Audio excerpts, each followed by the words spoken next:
Personally, I almost ended up in the provincial training school. My 5th grade teacher was certain that I was mentally deficient, so I was sent to a building where I was interviewed by a psychiatrist.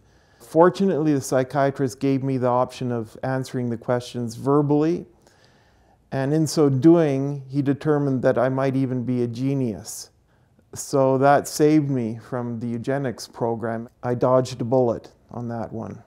I believe my art is important because it conveys or gives an insight as to what it feels like to be a person with this invisible disability, because people with this kind of disability have genuine feelings that are legitimate as they are with anybody else who suffers adversity.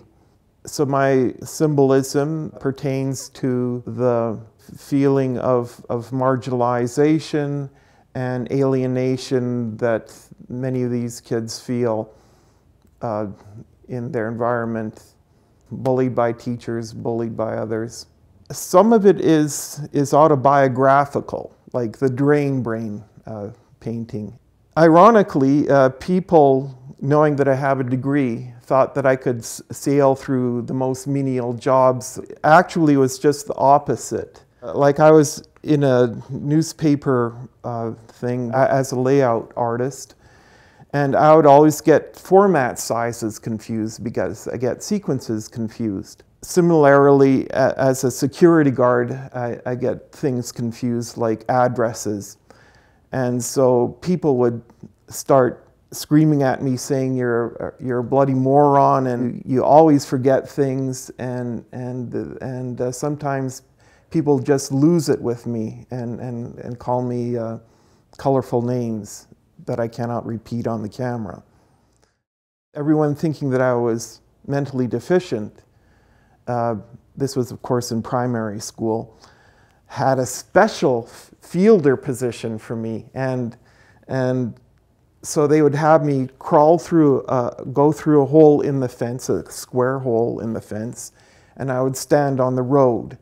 And so I would spend hundreds of hours watching the other kids play while on this special fielder position. Ironically, it occurred to me while watching them hour after hour interact with each other that they were as fallible as I was. So there was the irony, and that is why many of the courses I took were social sciences in university, because I learned so much just by observing other people. I think my art helps people have this insight that yes, people with a cognitive disability are viable, functioning human beings. The very fact that my art is conceptual art and uses a lot of symbolism speaks to the fact that I can do very sophisticated things. It reaches people on an emotional basis using color, form, imagery.